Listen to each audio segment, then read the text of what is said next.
बिस्मिल्लाहिर्रहमानिर्रहीम, अस्सलाम वालेकुम। मैं हूं ईसा नकवी। बुध 18 दिसंबर है। इस वक्त मिलियन डॉलर सवाल ये है कि क्या अमेरिका पाकिस्तान पर इमरान खान को रिहा करने के हवाले से दबाव डालेगा या नहीं डालेगा, डालेगा तो कितना दबाव डालेगा, और अगर ये दबाव डाला जाता है तो क्या पाकिस्तान जो है वो और पाकिस्तान की मौजूदा हुकूमत, मौजूदा रजीम उस प्रेशर को सस्टेन कर सकती है या नहीं। एक बहुत ही अहम पेशगोई आई है, वो पेशगोई मैं आपके सामने रखूँगा कि दबाव जो है, एक तो ये कि अब ये सवाल ख़त्म हो चुका कि दबाव आएगा या नहीं, क्योंकि दबाव डालने की बात अब पीछे रह गई, दबाव डालना शुरू कर दिया है। अभी डोनाल्ड ट्रंप की इंतज़ामिया ने टेक ओवर नहीं किया, चार्ज नहीं संभाला, दफ्तर नहीं संभाला, उससे पहले ही पाकिस्तान के हवाले से, पाकिस्तान की मौजूदा हुकूमत और निज़ाम के हवाले से मुश्किलात का पहाड़ खड़ा होना शुरू हो चुका है। अब इसके ऊपर दो आरा हैं।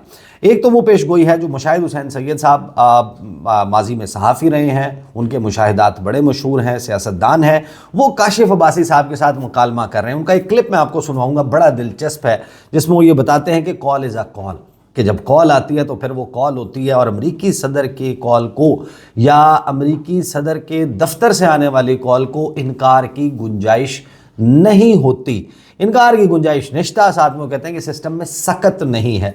एक कॉपी जो है वो जब कॉल आएगी या प्रेशर आएगा तो फिर एक कॉपी रियाज जाएगी और एक जाएगी अबू धाबी, यानी कि दो ममालिक हैं, यूएई और सऊदी अरब, वहाँ पर भी मामलात होंगे। अब ख़तरा मंडला रहा है, लेकिन हैरान कुन तौर पर मेरी कुछ लोगों से भी फिर बात हुई है, ख़ास तौर पर वो जो हुकूमती हलकों और ज़ाहिर है कि पाकिस्तान के ताकतवर इदारों के बड़े करीबी शुमार होते हैं, उनका मतम नज़र या उनका नुक्ता नज़र थोड़ा सा मुख्तलिफ है। वो क्या है वो मैं आपके सामने रख देता हूँ। और फिर ख्वाजा आसिफ साहब ने कुछ गुफ्तगू फरमाई है, इरफान सदीकी ने फरमाई है। इस तमाम मामले को जब आप देखेंगे तो आपको अंदाज़ा होगा कि ये जो माचो मैन बनने की बात कर रहे हैं हुकूमत के कुछ लोग या जो जर्नलिस्ट हैं वो बात कर रहे हैं, वो प्रैक्टिकल बात अब कम अज़ कम आज से 3 साल पहले शायद इसको प्रैक्टिकली देखा जा सकता हो। इस वक्त अमली तौर पर इंतहाई मुश्किल हो जाएगा, next to impossible, close to impossible.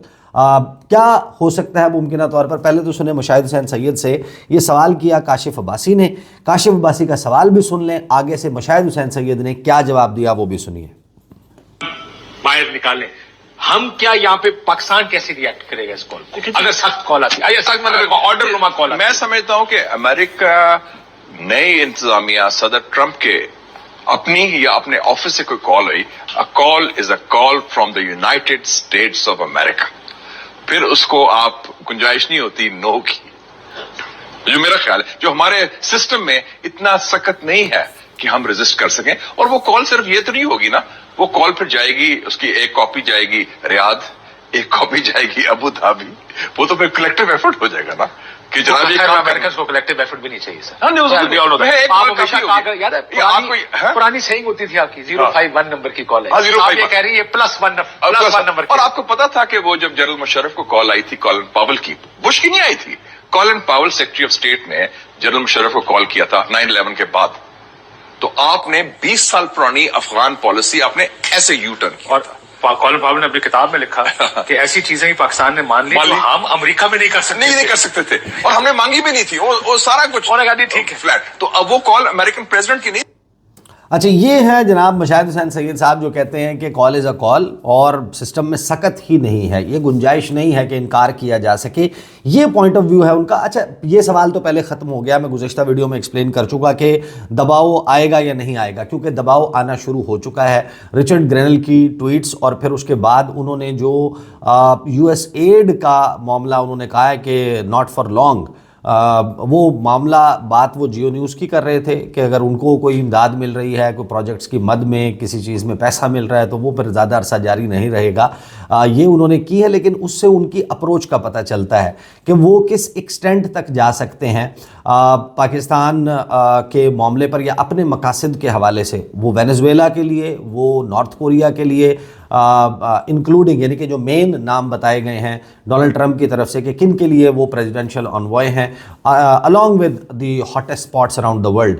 लेकिन उन्होंने अभी तक उन मामलात के, उन ममालिक के हवाले से बात नहीं की। उन्होंने पाकिस्तान के मुतल्लिक, इमरान खान के मुतल्लिक बात करना शुरू कर दी, फ्री करें इमरान खान को। अब ये वो कोर टीम है जिसको लेकर दुनिया के मामलात डोनाल्ड ट्रंप ने चलाने हैं, तो उन्होंने अब ये बात तो कर दी, तो ये तो आउट ऑफ क्वेश्चन हो गया कि दबाव नहीं आएगा। अब ये कहना کچھ لوگوں سے جو میری بات ہوئی وہ یہ کہتے ہیں کہ جناب کوئی مسئلہ ہی نہیں ہے، کوئی دباؤ آئے گا تو حکومت یہ طے کر چکی ہے، پاکستان کے ادارے یہ طے کر چکے ہیں کہ ہم بھی کہیں گے ایبسولوٹلی ناٹ، اور ہم انکار کریں گے، زیادہ سے زیادہ کیا ہوگا، پابندیاں لگ جائیں گی، بہت زیادہ کچھ ہوگا تو ہم اٹھ کر، ہمارے لیے بڑا زبردست آپشن ہے، ہم چین اور روس کے بلاک میں چلے جائیں گے۔ بات تو یہ آئیڈیل ہے۔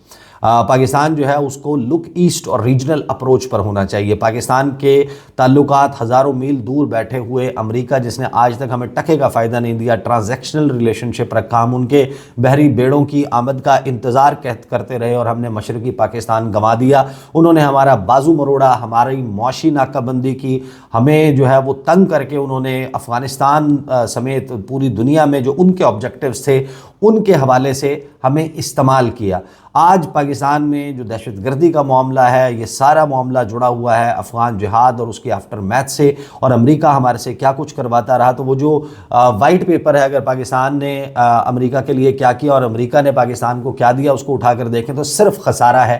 امریکہ جو ہے اس کے ساتھ ہمارے تعلقات، پاکستان کے لیے چین، پاکستان کے لیے روس، پاکستان کے لیے علاقائی قوتیں، پاکستان کے لیے اس کے نیبرز انکلوڈنگ انڈیا، یہ بہت اہم ہیں کہ ان کے ساتھ تعلقات بہتر ہوں۔ لیکن اب امریکہ کا جو معاملہ ہے، یہ کہہ دینا کہ جناب کوئی مسئلہ نہیں، ہم سسٹین کر لیں گے، یہ ذرا سنیں عرفان صدیقی صاحب نے کیا کہا۔ انہوں نے کمپیریزن بھی بڑا عجیب و غریب کیا ہے، میں پہلے بھی سنوا چکا ہوں۔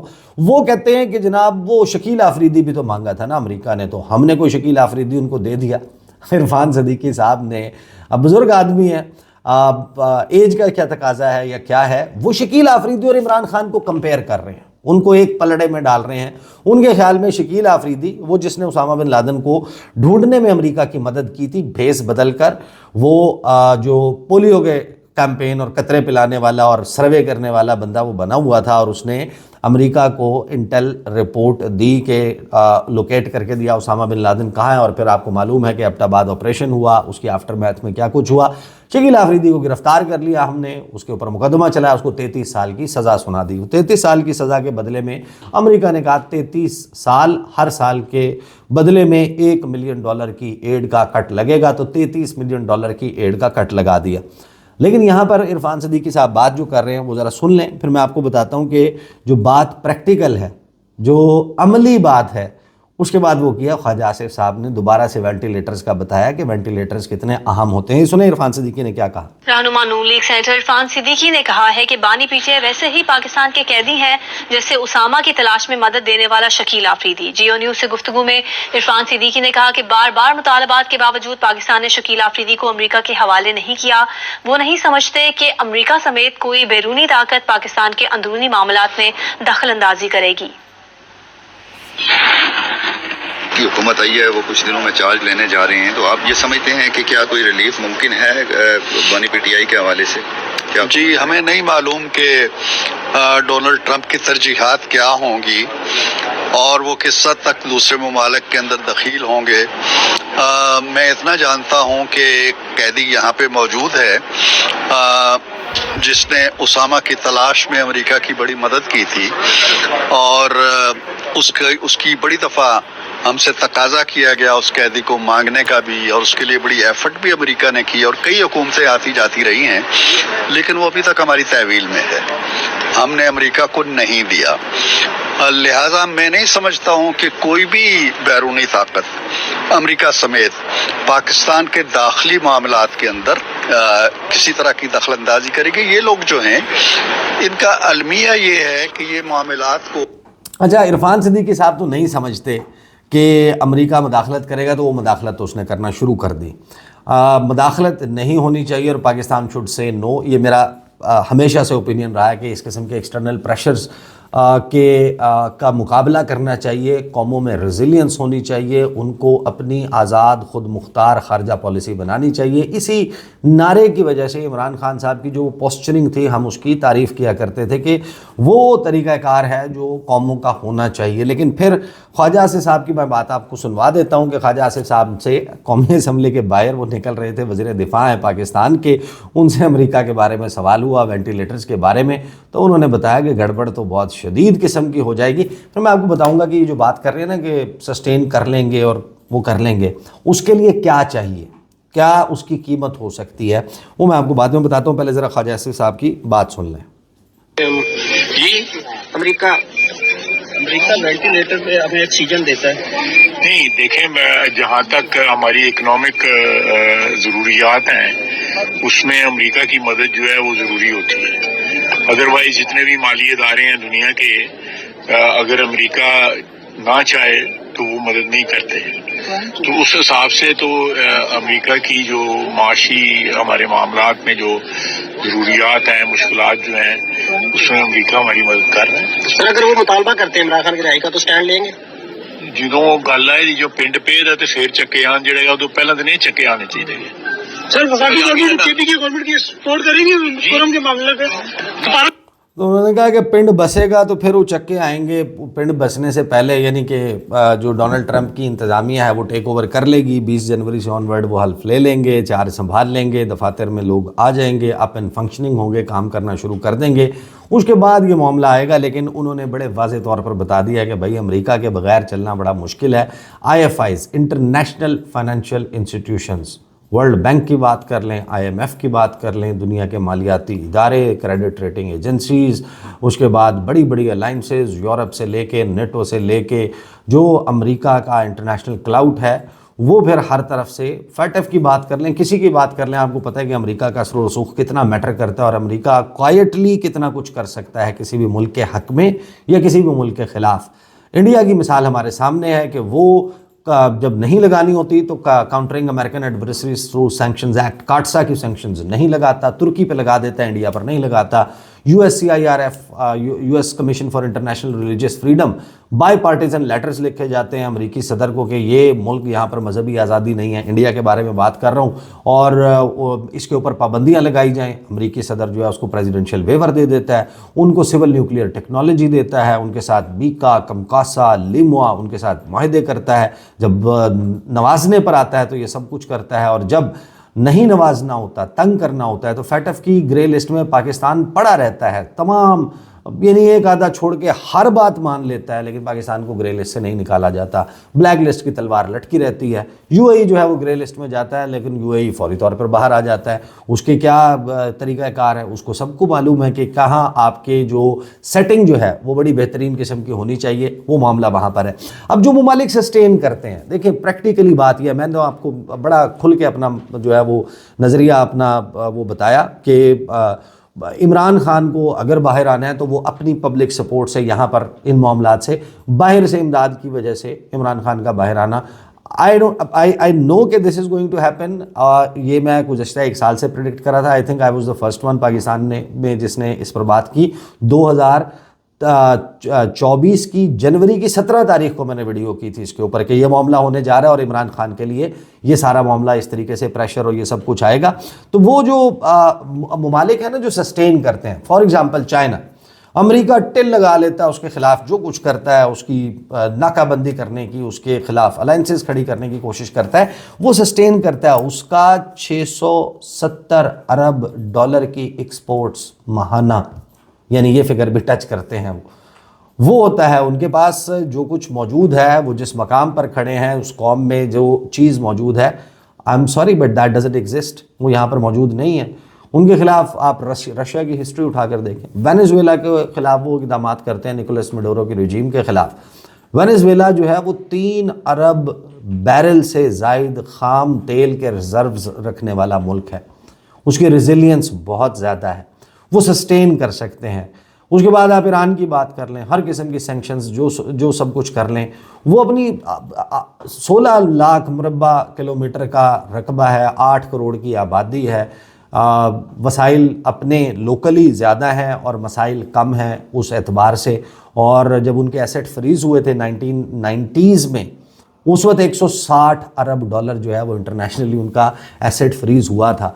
और आप 1990s का 160 अरब डॉलर आप अंदाज़ा लगा लें कि वो कितनी बड़ी रकम होती है। उसके बावजूद वो अपनी ज़रूरत की हर चीज़ खुद उगाते हैं, खुद बनाते हैं अपने लिए, होम ग्रोन। आप वहाँ जाते हैं, आपको गाड़ियों से लेके, सुई से लेके जहाज़ तक हर चीज़, उसके स्पेयर पार्ट से लेके दिफाई आलात से लेके हर चीज़ वहाँ पर बनती हुई मिलती है। वहाँ पर अब आप कंपैरिजन करें कि हम भी बिल्कुल उस तरीके से करेंगे, आइडियली करना चाहिए, बड़ी अच्छी बात है, लेकिन क्या ये प्रैक्टिकल बात है मौजूदा सूरत हाल में? इतनी मुनक़सिम मुआशरे में क्या ये मुमकिन है? उसके बाद शुमाली कोरिया की एग्जांपल ले लें। शुमाली Korea is trend like this. وہ 1948 سے لے کے وہ کم ان فیملی جو ہے نا وہ اس نے جس طریقے سے وہاں پر رول کیا اور وہاں کے لوگ جنریشنز در جنریشنز جس طریقے سے وہ برنگ اپ ہوئے ہیں وہ بہت ٹف ہو چکے ہیں. وہ بدترین جو ہے وہ آمریت کا شاید دنیا کی بدترین ایگزامپلز آمریت کی کہیں پر ایگزسٹ کرتی ہوں گی تو وہ وہاں پر ہیں. وہ تو دے لیو دیئر لائک دیٹ. کیا ہم اس سارے کے لیے مینٹلی ریڈی؟ سعودی عرب جو ہے وہ اگرچہ وہ امریکنز کے ساتھ ہمیشہ سے بڑا تھک ان کے معاملات رہے ہیں لیکن اگر سعودی عرب کے اوپر پابندیاں لگتی ہیں یا سعودی عرب کے لیے ٹف ٹائم آتا ہے اور رائل فیملی کے لیے تو مسئلہ ہو سکتا ہے لیکن کوئی بھی اگر سٹینڈ لینا چاہے ان کے تیل کے کنویں چل رہے ہیں بھائی. وہ دنیا کے تیل ایکسپورٹ کرنے والا ایک اولین درجے کا ملک ہے. کروڈ تیل سب سے زیادہ ایکسپورٹ سعودی عرب کرتا ہے. ریزرو سب سے زیادہ وینیزویلا کے پاس ہیں لیکن ایکسپورٹ سب سے زیادہ سعودی عرب کرتا ہے. یو ایس ایس آر کہنے لگا تھا میں روس کا رقبہ ہی آپ اٹھا لیں 1,72,00,000 مربع کلومیٹر یعنی آپ اندازہ لگائیں پاکستان 8 لاکھ مربع کلومیٹر کا ملک ہے. 7,96,096 ہم پڑھا کرتے تھے. تقریباً 8 لاکھ مربع کلومیٹر کا ملک ہے. روس کے ساتھ کمپیریزن کریں اس کا رقبہ آپ صرف دیکھیں کہ کتنا ہے. پھر ان کے پاس ریزروز دیکھیں ان کے گندم ان کے دفاعی آلات. انڈیا ان سے جو ہے وہ 10-15 ارب ڈالر کی اگر اس کی یا 20 ارب ڈالر کی ٹوٹل امپورٹ ہے ڈیفنس اکوپمنٹ کی اس کا 60% جو ہے وہ روس سے امپورٹ کرتا ہے. میزائل ڈیفنس سسٹم جو ہے وہ ان سے خریدتا ہے. تو یہ ممالک ہیں یہ کر جاتے ہیں. پاکستان کو اس مقام پر آ جانا چاہیے کہ جہاں پر پاکستان بھی اپنے تمام فیصلے ہم انٹرنلی کریں انٹرنیشنل پریشر کو سسٹین کرنے کے قابل ہوں. لیکن پریکٹیکلی سپیکنگ خاص طور پر گزشتہ 3 سال میں جس نہج پر پہنچا چکے ہیں پاکستان کی معیشت کو شہباز شریف کی پی ڈی ایم سیزن 1 کی حکومت پی ڈی ایم سیزن 2 اگرچہ بہتر پرفارم کر رہی ہے اس کی نسبت 1 کی نسبت. اگرچہ یہ بھی آپ حالات جا کر دیکھ لیں کہ وہاں پر وہ جو پنجاب اسمبلی ہے وہاں کے لوگ وہاں کی تنخواہیں بڑھائی جا رہی ہیں کہ جی ہم سسٹین نہیں کر سکتے یہ تنخواہ بڑی کم ہے ہم تنخواہ اور مراعات ہماری بڑھائی جائیں. تو جب وہ چیخ رہے ہیں تو آپ سوچیں گے مزدور کا اور کس کا کیا عالم ہوگا پاکستان میں. تو یہ صورتحال ہے جس میں ہم باتیں کروڑوں کی دکان پکوڑوں کی. صورتحال تو یہ ہے کہ ہم جو ہے ہمارا بوجھ ہم تو کہہ رہے ہیں آئیڈیلی ہمیں تو چلے جانا چاہیے اپنے ریجنل ممالک کے ساتھ چاہے وہ روس ہے چاہے وہ چائنا ہے جو ریجنل پاورز ہیں ترکی ہے سعودی عرب ہے. ان تمام ممالک کے ساتھ ہمارے بڑے اچھے بہترین تعلقات ہونے چاہیے. امریکہ کی ڈپینڈنسی نہیں ہونی چاہیے. لیکن کیا وہ ہمارا بوجھ اٹھائیں گے؟ ہمارا جو اگر جی ایس پی پلس اسٹیٹس ختم ہوگا تو 8 ارب ڈالر آئی ایم ایف جو ہے وہ پیسے نہیں ہوں گے. ہمارے انٹرنیشنل جو ڈیٹ ہیں جو ہمارے وہ کیسے سارا کچھ مینیج ہوگا. تو یہ کہنے کو بات بڑی اچھی ہے افسانہ بڑا زبردست ہے بہترین ہے نتیجہ اس کا کچھ اچھا نظر نہیں آتا. تو دیز آر دا ڈیٹیلز. انشاءاللہ اگلی ویڈیو میں ملاقات ہوگی. اجازت دیجیے. اللہ حافظ.